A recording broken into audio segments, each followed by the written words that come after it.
నమస్తే TV 999 news కి స్వాగతం. ముందుగా హెడ్లైన్స్.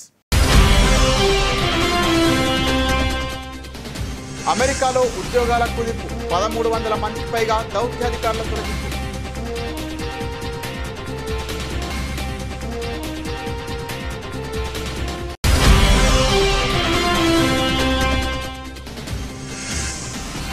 కుర్చీ పొందడం అంత ఈజీ కాదు, వచ్చిన అవకాశాన్ని వదులుకోకండి. డీకే శివకుమార్.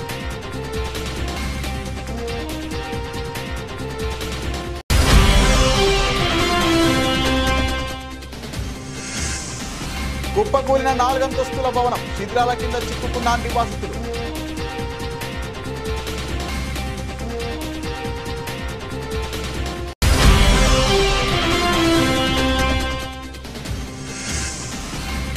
రోహిత్ చట్టాన్ని అమలు చేస్తాం, ఢిల్లీలో మీడియాతో బట్టి విక్రమార్క.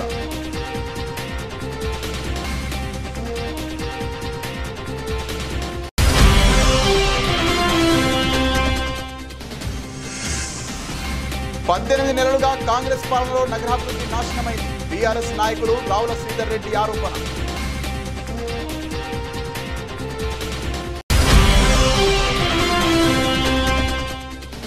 ఏపీ రాజకీయాల్లో హాట్ టాపిక్ గా మారిన రప్ప రప్ప డైలాగ్. రప్ప రప్ప అంటూ వేలంబెర్రిగా మాట్లాడుతున్న పేర్ని నాని.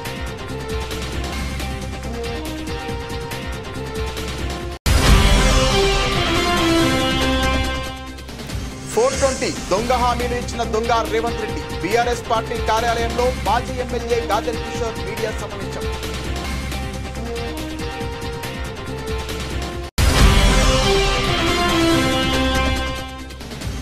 కాకునూరు గ్రామంలో గృహలక్ష్మి పథకాన్ని వెంటనే ఇవ్వాలని డిమాండ్. పోస్ట్ కార్డు ఉద్యమాన్ని ప్రారంభించారు MLC Kalvakuntla Kavitha.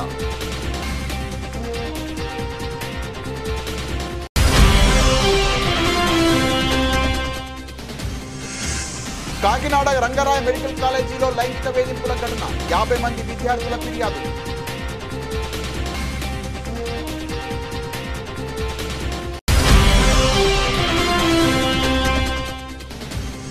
IT, auto, energy షేర్లలో భారీ అమ్మకాల ఒత్తిడి. కార్పొరేట్ ఫలితాల సీజన్ కు ఐటీ దిగ్గజం టీసీఎస్ నిరుత్సాహపూరితమైన ప్రారంభం. అమెరికాలో ఉద్యోగాల కుదింపు జరుగుతోంది. విదేశాంగ శాఖలో చర్యలు చేపట్టిన అధ్యక్షుడు డొనాల్డ్ ట్రంప్ యంత్రాంగం 1300 మందికి పైగా దౌత్యాధికారులను తొలగించేందుకు సిద్ధమైంది. ఆ జాబితాలో 1107 మంది సివిల్ సర్వెంట్లు, స్థానికంగా పనిచేస్తున్న 246 మంది దౌత్యవేత్తలు ఉన్నట్లు తెలుస్తోంది. వారందరికీ లే ఆఫ్ నోటీసుల జారీ మొదలైనట్లు సంబంధిత వర్గాలు తెలిపాయి. నోటీసులు అందుకున్న దౌత్యవేత్తలు, సివిల్ సర్వెంట్లను 120 రోజుల పాటు సెలవుల్లో ఉంచనున్నారని, ఆ తర్వాత అధికారికంగా ఉద్యోగం నుంచి తొలగిస్తారని తెలిసింది. వారిలో చాలా మందికి 60 రోజుల సమయం మాత్రమే ఇచ్చినట్లు సమాచారం. శాఖల పునర్వ్యవస్థీకరణలో భాగంగా దౌత్య ప్రాధాన్యాలపై దృష్టి పెట్టామని తాజా నోటీసుల్లో పేర్కొన్నట్లు తెలుస్తోంది. ట్రంప్ యంత్రాంగం ప్రణాళికను అధ్యక్షుడు ట్రంప్, విదేశాంగ మంత్రి మార్కో రూబియోతో పాటు వారి మిత్రపక్షాలు ప్రశంసిస్తున్నప్పటికీ ప్రస్తుత మాజీ దౌత్యవేత్తలు మాత్రం తీవ్రంగా వ్యతిరేకిస్తున్నారు. విదేశాల్లో ఇప్పటికే ఉన్న ముప్పుతో పాటు భవిష్యత్తులో ఎదురయ్యే సవాళ్లను ఎదుర్కొనే సామర్థ్యాన్ని తాజా చర్యలు బలహీనపరుస్తాయని వారు ఆందోళన వ్యక్తం చేశారు. కాగా విదేశాంగ శాఖలో ఉద్యోగాల కోతలను నిలిపివేయాలని కోరుతూ అమెరికన్ ఫారిన్ సర్వీసెస్ అసోసియేషన్ గత నెలలోనే ప్రభుత్వానికి విజ్ఞప్తి చేసింది. విదేశీ సేవలందించే ఈ విభాగానికి అంతరాయం కలిగించడం జాతీయ ప్రయోజనాలను ప్రమాదంలో పడేస్తోందని, ప్రపంచవ్యాప్తంగా ఉన్న అమెరికన్లపై ప్రభావం పడుతోందని అసోసియేషన్ అధ్యక్షుడు టామ్ యాజ్గెర్జీ అభిప్రాయపడ్డారు. అయితే అమెరికా ప్రభుత్వ వ్యయాల తగ్గింపు ప్రణాళికలో భాగంగా పెద్ద ఎత్తున ఫెడరల్ ఉద్యోగులను ట్రంప్ యంత్రాంగం తొలగిస్తోంది. ఇప్పటికే యుఎస్ ఎయిడ్, రెవెన్యూ సర్వీసెస్తో పాటు అనేక విభాగాల్లో భారీ సంఖ్యలో ఉద్యోగులను తొలగించారు. కర్ణాటకలో ముఖ్యమంత్రి మార్పుపై వివాదం కొనసాగుతున్న విషయం తెలిసిందే. ఈ వివాదం వేళ డిప్యూటీ సీఎం డీకే శివకుమార్ కీలక వ్యాఖ్యలు చేశారు. కుర్చీ పొందడం అంత సులభం కాదన్నారు. అవకాశం వచ్చినప్పుడే ఆ కుర్చీలో కూర్చోవాలని వ్యాఖ్యానించారు. శుక్రవారం బెంగళూరు న్యాయవాదుల సంఘం నిర్వహించిన కెంపేగౌడ జయంతి వేడుకల్లో పాల్గొన్న డీకే ఈ సందర్భంగా మాట్లాడారు. ఖాళీ కుర్చీలు అందుబాటులో ఉన్నప్పటికీ అందులో కూర్చొని చాలా మంది న్యాయవాదులను ఇక్కడ నేను చూస్తున్నాను. కానీ మేమందరం మాత్రం ఓ కుర్చీ కోసం తీవ్ర పోరాటాలు చేస్తుంటాం. కుర్చీ పొందడం అంత సులభం కాదు. మీరు అవకాశం వచ్చినప్పుడే ఆ సీట్లో కూర్చోవాలి. వచ్చిన అవకాశాన్ని వదులుకోకూడదు. మీలో చాలా మంది త్యాగపూరితం ఉన్నట్లు అనిపిస్తోంది. మీకు అవకాశం వచ్చినప్పుడే ఉపయోగించుకోండి అంటూ వ్యాఖ్యానించారు. వ్యాఖ్యానించారు. ప్రస్తుతం ఆయన కామెంట్స్ వైరల్ అవుతున్నాయి. కర్ణాటకలో ముఖ్యమంత్రిని కాంగ్రెస్ అధిష్టానం మారుస్తోందని, డిప్యూటీ సీఎం డీకే శివకుమార్ను సీఎంను చేస్తారంటూ విస్తృతంగా ప్రచారం జరుగుతున్న విషయం తెలిసిందే. కర్ణాటకలో నాయకత్వ మార్పు ఉండదని, తానే ముఖ్యమంత్రిగా కొనసాగుతానని స్వయంగా సీఎం సిద్ధరామయ్య స్పష్టం చేసినప్పటికీ దీనిపై చర్చ మాత్రం ఆగడం లేదు.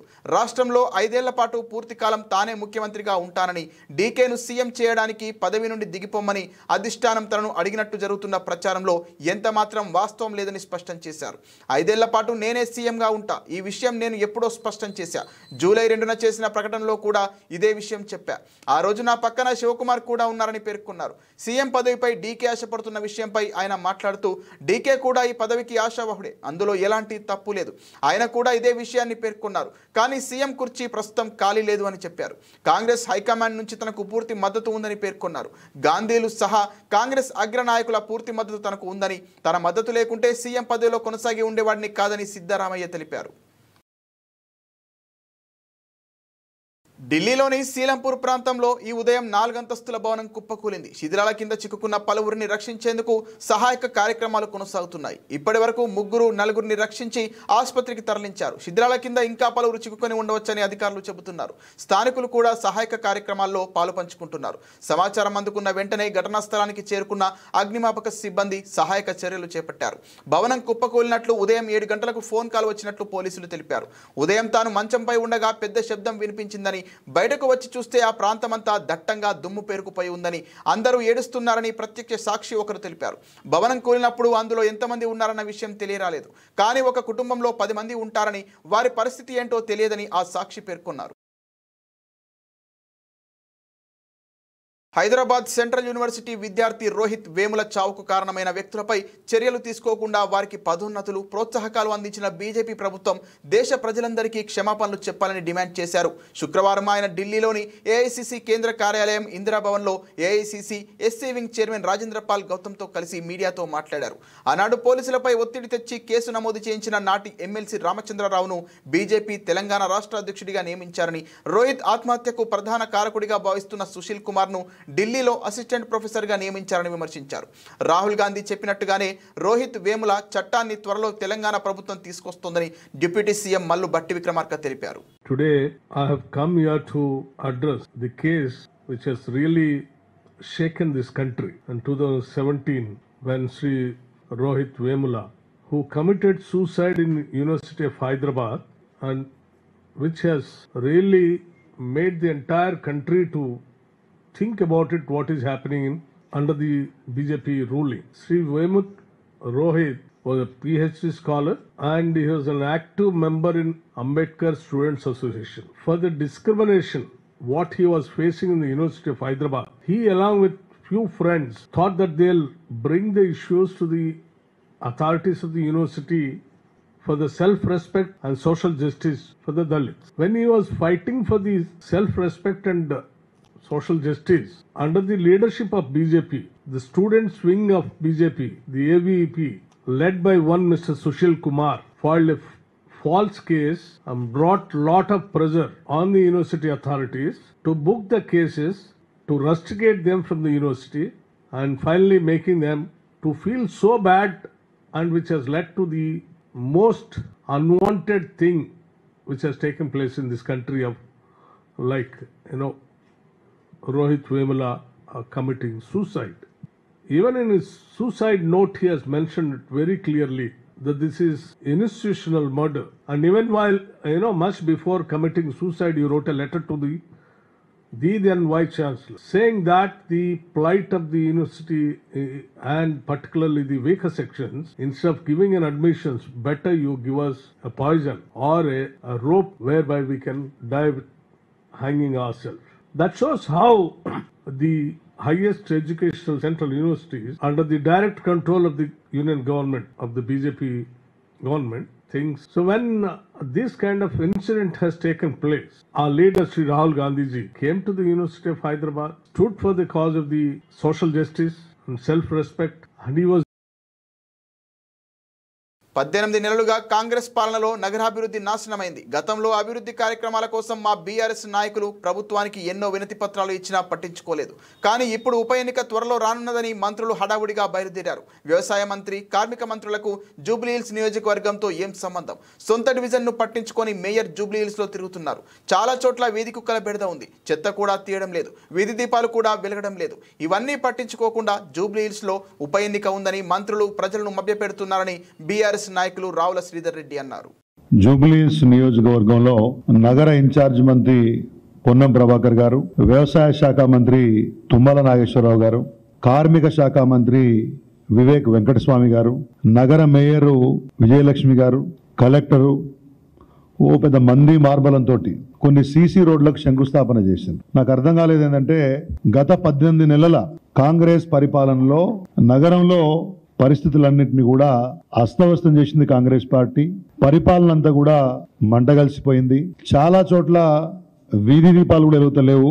అట్లాంటిది అలా సడన్ గా జూబ్లీహిల్స్ నియోజకవర్గం సరిహద్దులు ఎక్కడ ఉన్నాయి, ఎన్ని డివిజన్లు ఉన్నాయి, ఎక్కడ బస్తీలు ఉన్నాయి, జూబ్లీహిల్స్ నియోజకవర్గ ఆనుపానులు కూడా తెలవని కాంగ్రెస్ పార్టీ మంత్రులు ఇవాళ మా శాసనసభ్యుడు మరణం తర్వాత ఉప ఎన్నిక వస్తుందనే ఉద్దేశంతో ఇవాళ రోజు పర్యటనలు చేస్తూ ఉన్నారు.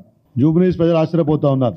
మా కార్పొరేటర్లు కానీ అనేక అంశాలపై ఇచ్చినటువంటి రిప్రజెంటేషన్లను పట్టించుకోని వాళ్ళు, నగరంలో ఒక నియోజకవర్గం ఉందో లేదో తెలియనటువంటి మంత్రులు ఇవాళ పొద్దున్న లేస్తే అక్కడికి వచ్చి వాళ్తా ఉన్నారు. మా ప్రజలు ఆశ్చర్యపోతా ఉన్నారు. అబ్బా సడన్ గా కాంగ్రెస్ పార్టీకి ఇంత ప్రేమ ఎందుకు వచ్చింది? రాష్ట్ర వ్యవసాయ మంత్రికి జూబ్లీహిల్స్లో సీసీ రోడ్ శంకుస్థాపనకు ఏం సంబంధము? కార్మిక బాగోగులు చూడాల్సినటువంటి వాళ్ళు ఒకవైపు పరిశ్రమల్లో ప్రమాదాలు జరుగుతూ ఉన్నాయి, సరైన పర్యవేక్షణ లేదని చెప్తుంటే కార్మిక శాఖ దాని సంబంధిత శాఖల యొక్క బాగోగులు చూడాల్సినటువంటి ఒక మంత్రి, సొంత డివిజన్లో సమస్యలు కూడా చూడని మేయరు, నగరంలో కుక్కల బెడద ఉంది, శానిటేషన్ సమస్య ఉంది, జిహెచ్ఎంసీ పాలన మొత్తం అస్తవ్యస్తంగా తయారైంది. ఇప్పుడేదో జరిగిపోయినట్టు ఇవాళ జూబ్లీహిల్స్లో రోజు పర్యటన చేస్తూ ఉన్నారు. మీరొచ్చి ఎన్ని హడావుడి ఫోటోషూట్ శంకుస్థాపన. పుష్ప సినిమాలోని రప్పా రప్పా డైలాగ్ ఇప్పుడు ఏపీ రాజకీయాల్లో హాట్ టాపిక్ గా మారింది. ఇదే డైలాగ్ వైసీపీ శ్రేణుల ఫ్లెక్సీలు బ్యానర్లలో కనిపించడం, ఆ పార్టీ అధినేత జగన్ నోటి వెంట నుండి రావడం రాజకీయాల్లో వేడిని పెంచింది. తాజాగా ఆ అంశంపై మాజీ మంత్రి పేర్ని నాని స్పందిస్తూ ఆసక్తికర వ్యాఖ్యలు చేశారు. మంత్రి నారా లోకేష్ మాదిరి మీరు కూడా చెడిపోయారా అంటూ వైసీపీ శ్రేణులను ఉద్దేశించి మాట్లాడారు. లోకేష్ రెడ్ బుక్ అంటే మీరు రప్పా రప్పా అంటున్నారని, రప్పా రప్పా అంటే తప్పు కాదని, కానీ ఏదైనా చేయాలంటే చీకట్లో కన్ను కొడితే అయిపోవాలని చెప్పారు. రప్పా రప్పా అంటూ వేలం వెర్రిగా మాట్లాడకూడదని, ఇకపై ముళ్ళును ముళ్ళుతోనే తీయాలని పేర్ని నాని అన్నారు. ప్రజలు మనల్ని మన్ననలు పొందేలా పార్టీ శ్రేణులు పనిచేయాలని పిలుపునిచ్చారు. నారా లోకేష్ రెడ్ బుక్ చివరకు కూటమి ప్రభుత్వానికి ఉరితాడవుతుందని చెప్పారు. అరే చీకట్లా కన్ను కొడితే అయిపోవాలరా, నోరు తెరిచి రప్ప రప్ప ఎన్నిసార్లు అంటారు? సిగ్గు శరం ఉండాలి మనకి. ఎన్నిసార్లు అంటారు? అది ఇక అదే పని. చీకట్లో చేయాల్సిన పనులు కూడా పట్టపగలు అసహ్యంగా ఏంటిది? రప్ప రప్పని చీకట్లో జరిగిపోవాలి. చెప్పేవాడు ఎవడో చేయడు. కరిసే కుక్క మొరగదు, మురిగే కుక్క కరవదు. అది తెలుసుకోండి. కొంచెం కరిసే కుక్క సైలెంట్కి వచ్చి లటక్కని కలుస్తుంది. నీకు చేతనైతే రేపు గవర్నమెంట్ వచ్చిన తర్వాత ఎవడెవడు తప్పుడు వేషాలు వేసాడో ఆయన కరిసేయి. దానికి చెప్పాలి, ఎవడికన్నా చెప్పాలంట. రెండో గండి చెప్పాల్సిన పని లేదు, జరిగిపోవాలి. తర్వాత మీరందరూ కలిసి పలకరించాలి, ఎట్లా జరిగింది, ఏం జరిగింది, ఎవరు చేశాడని. ఎన్నికల్లో ఇచ్చిన హామీలను నెరవేర్చిన తర్వాతనే తుంగతుర్తి గడ్డ మీద అడుగు పెట్టాలి. గోదావరి జలాలను రైతులకు ఇచ్చిన తర్వాతే తుంగతుర్తి గడ్డపై అడుగు పెట్టాలని సవాల్ విసిరిన మాజీ MLA doctor Gadari Kishore Kumar ration కార్డుల పంపిణీ పేరుతో తిరుమలగిరికి వస్తున్నారు. తిరుమలగిరిలో అడుగు పెట్టాలంటే ముఖ్యమంత్రికి అర్హత ఉందా లేదా ఆలోచించాలని విజ్ఞప్తి చేస్తున్నా. సాధారణ ఎన్నికల్లో ఇష్టం వచ్చిన హామీలు ఇచ్చారు. 420 దొంగ హామీలు ఇచ్చిన దొంగ రేవంత్ రెడ్డి ఏ ముఖం పెట్టుకుని తుంగతుర్తికి వస్తున్నావని అడుగుతున్నా. స్థానిక ఎమ్మెల్యేకు వ్యక్తిగతమైన లాభాలు తప్ప మరో సోయి లేదు. తుంగతుర్తి నియోజకవర్గంలో ఏం చేశారో శ్వేతపత్రం విడుదల చేస్తారా? మా ప్రభుత్వంలో ఉన్నప్పుడు తీసుకొచ్చిన వాటికి కొబ్బరికాయలు కొట్టి నేను చేశాను అని చెబుతున్నారు. తిరుమలగిరిలోని బీఆర్ఎస్ పార్టీ కార్యాలయంలో మాజీ ఎమ్మెల్యే గాదరి కిషోర్ మీడియా సమావేశంలో మాట్లాడారు. మాట్లాడా ఓ విలేకరు ఫోన్ చేసి మాట్లాడితే ఏమంటాడు? మిగులు జలాలు తగులు జలాలు అవి రావుతీ నీకు ఎరకలేదు, ఈయనకి మిగులాంటి తెలియదు తగులాంటి తెలియదు. అరే నాయన గోదావరి జలాలల్లో మిగులు జలాలు తగులు జలాలు లేవు, ఆల్ వాటర్ అంటారు. కృష్ణానదిలో ఉంటాయి మిగులు జలాల ముచ్చట. గోదావరి నది మీద ఎప్పుడు కూడా మిగులు జలాలకు సంబంధించిన ముచ్చట ఉండదు. గోదావరి నది మీద ఏముంటుందో తెలియదు, కృష్ణానది మీద ఏముంటుందో తెలియదు. ఈ చదువురాని కొడుకులంతా మనకు ఎమ్మెల్యేలు, మంత్రులు, ముఖ్యమంత్రులు, మన దౌర్భాగ్యం. ఏం చేస్తాం? గోదావరి నదిలో ఎప్పుడు మిగులు జలాలు అనే కాన్సెప్ట్ ఉండదు. మళ్ళీ చెప్తాం, బనకచర్ల కడుతున్నారు, బనకచర్ల కట్టుడు ఉండదు. వీళ్ళు కూడా మాట్లాడితే ముఖ్యమంత్రి మాట్లాడినా మంత్రి మాట్లాడినా బనకచర్ల కడుతున్నారు, మేము దాన్ని అడుగుంటాం.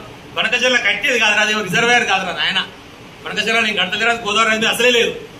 బనకచర్ల అనేది పేదరెడ్డిపాడు కాలువ మీద ఎక్కడో ఒక దగ్గర ఎగ్జాక్ట్లీటర్ 18 కిలోమీటర్ల తర్వాత. ఇప్పుడు మనం పిలిచాల కాడికి మనం లేపుతాం కదా, 69 లేపగానే పోతే కదా నీళ్ళు మనకు. అట్లా ఒక ఎగ్జాక్ట్లీటర్ బనకచర్ల అనేది. కానీ గోదావరి జలాలన్నీ అక్రమంగా తరలించకపోయి ప్రకాశం బ్యారేజ్ నుంచి లిఫ్ట్ ద్వారా తీసుకుపోయి ఆ బనకచర్ల దగ్గర కనెక్ట్ చేస్తున్నారు. దాన్ని వ్యతిరేకిస్తున్నాం మనం. అది కూడా తెలియదు ఎవరికి, చదువు రాదు. బనకచర్లను కట్టనీయం, ఇంటిపై తడుకుంటాం. ఇంకంత చదువు వచ్చినటువంటి ముఖ్యమంత్రి, మంత్రి, ఎమ్మెల్యే ఉన్నాక మనం ఏం చేయాలి? ఇప్పటికైనా ఆలోచించమని చెప్పి తుంగతుర్తి నియోజకవర్గ ప్రజలను కూడా అడుగుతున్నాం. పొడుగు ఇది గెలిచేది కాదు పీకేది కాదు అని చెప్పేసి ఆ రోజు ఎన్నికలలో ఇష్టం వచ్చిన హామీలు, నేను ఈడ ఆసుపత్రి తెస్తా, ఆడ బస్ డిపో తెస్తా, ఈడ కాలేజ్ తెస్తా. ఒక్కటన్నా అయిందా? ఒక్కటన్నా? మనం తీసుకొచ్చిన 100 పడకల ఆసుపత్రి మేము హరీష్ రావు గారు తీసుకొచ్చి కొబ్బరికాయ కొట్టించి స్టార్ట్ చేసిన తర్వాత మళ్ళీ కొబ్బరికాయ కొట్టాం. తుంగతుర్తి లోకల్ సాంగ్ చేయించిన రోడ్డు ఇప్పటి వరకు కాలేదు. మన మామూలు కూడా అంటే ర్యాలీ నిర్వహించారు. చాలిగూడ నుంచి చేసిన రోడ్డు అది కంప్లీట్ కాలేదు. రామారావు నుంచి మొత్తం మానాయకుడి దాకా చేసిన రోడ్డు అది కంప్లీట్ కాలేదు. అవన్నీ మన హామీలో అయిపోయినాయి. పనిచేసే శాత కాదు. ఇందాక మాట్లాడుతుంటే మా వాళ్ళు గుర్తు చేస్తారు, మోత్కూరుకి కోర్టు సాంక్షన్ చేయించినాం. ఆ సాంక్షన్ చేయించినటువంటి కోర్టును స్టార్ట్ చేయించే తెలియలేదు వీళ్ళకు. మా వాళ్ళు రావణపేట దాకా పోవాలంటే ఇబ్బంది అవుతుందని చెప్పేసి. రంగారెడ్డి జిల్లా కేశంపేట మండలం కాకునూరు గ్రామంలో గృహలక్ష్మి పథకాన్ని వెంటనే ఇవ్వాలని డిమాండ్ చేస్తూ పోస్ట్ కార్డు ఉద్యమాన్ని ప్రారంభించారు తెలంగాణ జాగృతి అధ్యక్షురాలు ఎమ్మెల్సీ కల్వకుంట్ల కవిత. మహిళలతో కలిసి కార్డులను ఢిల్లీలోని సోనియా గాంధీ అడ్రస్కి పోస్ట్ చేశారు. అనంతరం కవిత మాట్లాడుతూ రాష్ట్రంలో ఒక అసమర్థ పాలన కొనసాగుతోందని, ఎన్నికల సమయంలో ప్రజలకు ఇచ్చిన హామీలు 18 నెలలు గడిచినా అమలు చేయడంలో ప్రభుత్వం విఫలమైందని, ఇప్పటికే రాష్ట్ర ప్రభుత్వం 2 లక్షల కోట్లు అప్పు చేసిందని, అయినా ప్రజలకు సరైన సదుపాయాలు కల్పించడంలో విఫలమయ్యారని అన్నారు. ముఖ్యమంత్రి రేవంత్ రెడ్డి తెలంగాణలో తక్కువ, ఢిల్లీలో ఎక్కువ ఉంటారని ఎద్దేవా చేశారు. ఫ్రీ బస్ పేరుతో గ్రామాలకు వచ్చే బస్సుల సంఖ్యను తగ్గించడంతో మహిళలు ఎంతో ఇబ్బందులు ఎదుర్కొంటున్నారని, వెంటనే బస్సుల సంఖ్య పెంచాలని డిమాండ్ చేశారు. రానున్న స్థానిక సంస్థల ఎన్నికల్లో కాంగ్రెస్ కు వ్యతిరేకంగా ఓటు వేయాలని ప్రజలకు సూచించారు. బీసీలకు ఎన్నికల్లో 42% రిజర్వేషన్ కల్పిస్తూ కేబినెట్లో నిర్ణయం తీసుకోవడం ముమ్మాటికి తెలంగాణ జాగృతి విజయమే అని కవిత అన్నారు.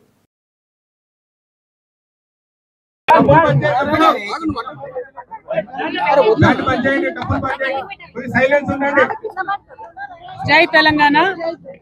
ఈరోజు మేము మహబూబ్ నగర్ జిల్లా, రంగారెడ్డి జిల్లా, ఉమ్మడి మహబూబ్ నగర్ కదా, ఉమ్మడి మహబూబ్ నగర్ రంగారెడ్డి జిల్లాలో కాకునూరు గ్రామంలో ఉన్నాం. మరి షాద్ నగర్ అంటేనే ఒకప్పుడు రియల్ ఎస్టేట్ అన్నట్టు ఉండేది. అందరు కూడా తెల్ల బట్టలు వేసుకొని తిరిగి తెల్లారు లేస్తే రియల్ ఎస్టేట్ పనులు చేసుకొని బతికినటువంటి వాళ్ళు ఉన్నారు. వాళ్ళందరూ కూడా ఇవాళ కాంగ్రెస్ ప్రభుత్వాన్ని ఎన్నుకున్నందుకు బాధపడుతున్నటువంటి సందర్భం ఉన్నది. రియల్ ఎస్టేట్ అంతా కూడా కుప్పగూలిపోయినటువంటి సందర్భం ఉన్నది. 1 ఎకరం అమ్ముకుంటే మరి ఆడబిడ్డ పెళ్ళైతుందన్న విశ్వాసం కూడా పోయినటువంటి సందర్భం ఉందని చెప్తా ఉన్నారు. అట్లానే మహిళలకు 2500 రూపాయలు ఇవ్వడంలో ఈ కాంగ్రెస్ ప్రభుత్వం, సోనియా గాంధీ గారు స్వయంగా సంతకం పెట్టించినటువంటి గ్యారంటీ ఫెయిల్ అయిన ప్రభుత్వము ఎన్నికలప్పుడు ఇచ్చినటువంటి హామీ ఏంటిది? 42% రిజర్వేషన్ ఇస్తామని. వాళ్ళ అధికారంలోకి వచ్చిన నెలనో 2 నెలల్లో 3 నెలల లోపలనో వాళ్ళే స్వయంగా ఇచ్చుంటే బాగుండేది.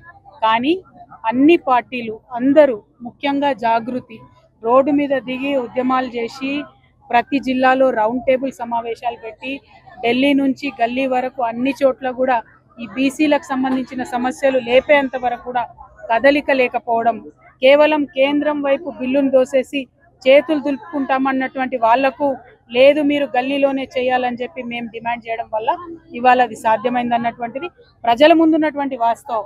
నేను కాదనేది కాదు. మహేష్ కుమార్ గౌడ్ గారు ఏదన్నా చెప్పొచ్చు, పొన్నం ప్రభాకర్ గారు ఏదన్నా చెప్పొచ్చు, కల్వకుంట్ల కవిత కూడా ఏదన్నా చెప్పొచ్చు. కానీ ప్రజలు డిసైడ్ చేస్తారు ఎవరు ప్రశ్నించారని. ఇవాళ కూడా మేము ప్రశ్నిస్తున్నాం. మీరు కేవిట్ వేయాలి ముందు హైకోర్టులో సుప్రీంకోర్టులో, ఆ తర్వాత మాత్రమే మీరు ఆర్డినెన్స్ తీసుకురావాలి.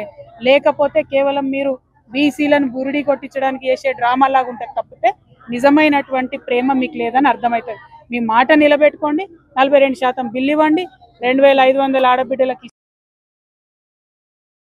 కాకినాడ రంగరాయ మెడికల్ కాలేజీలో విద్యార్థినులపై లైంగిక వేధింపుల ఘటనపై జిల్లా కలెక్టర్ మోహన్ స్పందించారు. ఆరోపణలు వచ్చిన చక్రవర్తి, జమ్మిరాజు, గోపాలకృష్ణ ప్రసాదులపై క్రిమినల్ కేసులు నమోదు చేసి సస్పెండ్ చేశాం. వారంతా పోలీసుల అదుపులో ఉన్నారు. ఈ నెల 9న ప్రిన్సిపాల్కు ఓ విద్యార్థిని మెయిల్ చేయగా ఆ తర్వాత 50 మంది ఫిర్యాదు చేశారు. వాట్సాప్లో అసభ్య మెసేజ్లు, వ్యాఖ్యలు గుర్తించామని చెప్పారు. ఎక్స్ప్లెయిన్ చేయాలి. ఇమీడియట్గా డిస్ట్రిక్ట్ అడ్మినిస్ట్రేషన్ కానీ కాలేజ్ అడ్మినిస్ట్రేషన్ కానీ తీసుకున్న యాక్షన్ ఏంటి, తర్వాత ఇలాంటిది మళ్ళీ రిపీట్ కాకుండా మనం చేయడానికి ఎలాంటి చర్యలు తీసుకునే దాని గురించి, అండ్ ఈ ఇన్స్టిట్యూషన్ మీద తర్వాత మనం తీసుకునే ఈ సిస్టమ్ మీద కొంచెం నమ్మకం మళ్ళీ పెట్టుకునేటట్లు, అంటే we have to reinforce that confidence in this institute. So అందుకోసం అని చెప్పి మీటింగ్ పెట్టడం జరిగింది ప్రిడామినెంట్లీ. సో క్విక్గా నేను ఐ విల్ గివ్ బ్రీఫ్ ఏం జరిగింది, తర్వాత what happened the last 2 days. ఆ తర్వాత ఐ విల్ రిక్వెస్ట్ ఎస్పీ గారు to give details about the cases filed and then the further action, criminal action taken on the ఎవరైతే దీని గురించి దోషులుగా తేల్చబడారో వాళ్ళ క్రిమినల్ యాక్షన్ గురించి ఎస్పీ గారు బ్రీఫ్ చేస్తారు. సో 9th అరౌండ్ 10 o'clock టైంకి మనకి మన రంగరాయ మెడికల్ కాలేజ్ ప్రిన్సిపల్ ఈమెయిల్కి ఒక అనానిమస్ మెయిల్, అంటే ఎలాంటి అడ్రస్, పేర్లు అవేం లేకుండా ఒక వ్యక్తి గురించి Kalyan Chakravarthi, Vadarevu Kalyan Chakravarthi, and he is lab attendant in biochemistry lab. So ఈ ల్యాబ్ అటెండెంట్ వాళ్ళతో ఇన్అప్రాపరియేట్గా బిహేవ్ చేస్తున్నాడు, ఎస్పెషల్లీ గర్ల్స్. ఆల్మోస్ట్ ఒక 50 to 60 పారామెడికల్ కోర్స్ చేస్తున్న గర్ల్స్ ఉన్నారు. సో ఈ girls especially sexual harassment allegations చేస్తూ ఇన్అప్రాపరియేట్గా బిహేవ్ చేస్తున్నారు. తర్వాత ఫిల్దీ లాంగ్వేజ్ మాట్లాడుతున్నారు. తర్వాత మెసేజెస్ కూడా అబ్సీన్ మెసేజెస్ పంపిస్తున్నారు, and for with a lady and especially student of that age. So ఆ ఆస్పెక్ట్లో మనకు ఒక కంప్లైంట్ పెట్టడం జరిగింది. ఇమీడియట్లీ ప్రిన్సిపల్ గారు he has taken an action from his side. So every institute, especially ఇలాంటి లార్జ్ ఇన్స్టిట్యూట్స్లో ఒక విమెన్ హరాస్మెంట్ సంబంధించి, తర్వాత ఇలాంటి విమెన్ రిలేటెడ్ ఇష్యూస్ గురించి ఒక కమిటీ ఉంటుంది. సో లైక్ కలెక్టరేట్లో మాకు ఎలా ఉంటుందో కమిటీ, అలాగా ఎవ్రీ ఇన్స్టిట్యూట్లో అలాగా ఒక కమిటీ పెట్టుకోవడం జరుగుతుంది. And Rangaraya medical college has a very strong committee which has, అంటే కమిటీలో ఎన్జిఓస్ వైపు ఐటీ, ఆటో, ఎనర్జీ షేర్లలో భారీ అమ్మకాల ఒత్తిడి శుక్రవారం మార్కెట్ను కుంగదీసింది. కార్పొరేట్ ఫలితాల సీజన్కు ఐటీ దిగ్గజం టీసీఎస్ నిరుత్సాహపూరితమైన ప్రారంభం అందించడం ఐటీ, ఆటో, ఇంధన కౌంటర్లలో అమ్మకాల ఒత్తిడిని పెంచింది. దీనికి తోడు టారిఫ్ సంబంధిత అస్థిరతలు, ప్రపంచ మార్కెట్ల నుంచి అందిన మిశ్రమ సంకేతాలు మార్కెట్పై ప్రభావం చూపాయి. సెన్సెక్స్ 689.91 పాయింట్ల నష్టంతో 82,500.47 వద్ద స్థిరపడగా, నిఫ్టీ 205.40 పాయింట్ల నష్టంతో 25,149.85 వద్ద క్లోజ్ అయింది. రిజిస్టర్ కాని ఆన్లైన్ బాండ్ వేదికలను నమ్మొద్దు. వివిధ స్థిరాయిదారులు పెట్టుబడి సాధనాలకు ప్రవేశం కల్పిస్తున్న రిజిస్టర్ కాని ఆన్లైన్ బాండ్ ప్లాట్ఫామ్స్ను విశ్వసించవద్దని బీఎస్ఈ, ఎన్ఎస్ఈ తమ ఇన్వెస్టర్లను హెచ్చరించాయి. ఆన్లైన్ బాండ్లతో పెట్టుబడులు పెట్టే సమయంలో కంపెనీలకు సంబంధించిన విశ్వసనీయ అంశాలను పరిశీలించాలని తెలిపాయి. ప్రధానంగా బాండ్ల క్రెడిట్ రేటింగ్, జారీ చేస్తున్న సంస్థ చెల్లింపుల రికార్డు, లిక్విడిటీ, సెటిల్మెంట్, కాలపరిమితి, పన్నుభారం వంటివి పరిశీలించాలని సూచించాయి. 25వ గ్రాండ్ స్లామ్ టైటిల్ కొట్టాలన్న జకోవిచ్ ఆశకు మళ్లీ బ్రేక్ పడింది. వింబుల్డన్ సెమీస్ మ్యాచ్లో అతను వరల్డ్ నెంబర్ 1 సిన్నర్ చేతిలో ఓటమి పాలయ్యారు. 6-3, 6-3, 6-4 స్కోరుతో 38 ఏళ్ల జకోవిచ్ పరాజయం పాలయ్యారు. అయితే ఆల్ ఇంగ్లాండ్ క్లబ్లో ఇదేమీ తన ఫేర్వెల్ మ్యాచ్ కాదని జోకో చెప్పాడు. వింబుల్డన్ కెరీర్ను ఇవాళ్టితోనే ముగించాలని భావించడం లేదన్నారు. ఖచ్చితంగా మళ్లీ వస్తానని, కనీసం ఒక్కసారైనా మళ్లీ వింబుల్డన్లో ఆడనున్నట్టు జకోవిచ్ తెలిపాడు. గతంలో వింబుల్డన్లో రోజర్ ఫెదరర్ 8 సార్లు టైటిల్ సాధించారు. ఆ రికార్డును సమన్ చేయాలని జకోవిచ్ ట్రై చేస్తున్నాడు. కానీ ఈసారి కూడా జోకో ప్రయత్నం ఫలించలేదు. క్వార్టర్స్ మ్యాచ్లో టైంలో స్వల్పంగా గాయపడ్డ జకోవిచ్ సెమీస్లో కష్టంగా మూమెంట్స్ ఇచ్చాడు. గాయం గురించి మాట్లాడాలని లేదని, ఉత్తమమైన ఆట ఆడేందుకు ఇష్టపడతానని జోకో చెప్పాడు. అనుకున్నట్లుగా కోర్టులో కదలలేకపోయానని, దాని పట్ల కొంత నిరాశగా ఉందన్నాడు. 3వ సెట్కు ముందు ట్రైనర్తో ట్రీట్మెంట్ చేయించుకున్న జోకో ఆ తర్వాత కొంత రాణించినా మళ్లీ వరుసగా 6 గేమ్లను కోల్పోయాడు. ఫిట్నెస్ సమస్యలు ఉన్న జోకో మాత్రం చాలా దూకుడుగానే ఆడుతున్నాడు.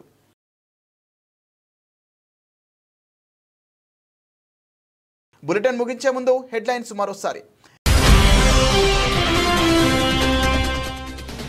అమెరికాలో ఉద్యోగాల కుదింపు 1300 మందికి పైగా దౌత్యాధికారుల తొలగింపు.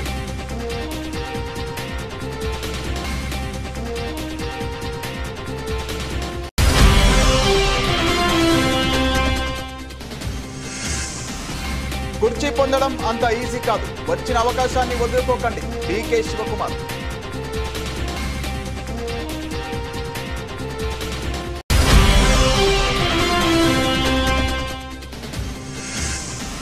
కుప్పకూలిన 4 అంతస్తుల భవనం, శిథిలాల కింద చిక్కుకున్న నివాసితులు.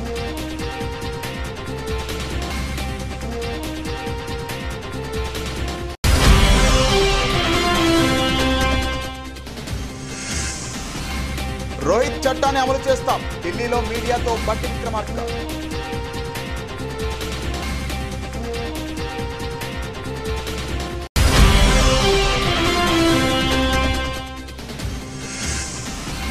పద్దెనిమిది నెలలుగా కాంగ్రెస్ పాలనలో నగరాభివృద్ధి నాశనమైంది. బీఆర్ఎస్ నాయకులు రావుల శ్రీధర్ రెడ్డి ఆరోపణ.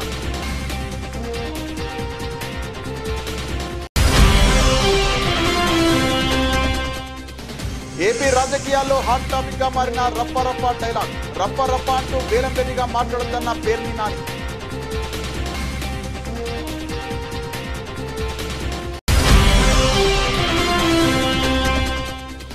420 దొంగ హామీలు ఇచ్చిన దొంగ రేవంత్ రెడ్డి. బీఆర్ఎస్ పార్టీ కార్యాలయంలో మాజీ ఎమ్మెల్యే గాజరి కిషోర్ మీడియా సమావేశం.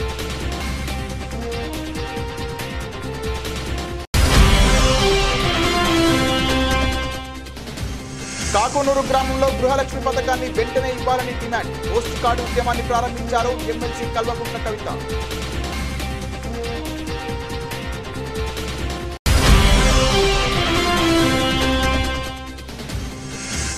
కాకినాడ రంగరాయ మెడికల్ కాలేజీలో లైంగిక వేధింపుల ఘటన. 50 మంది విద్యార్థుల ఫిర్యాదు.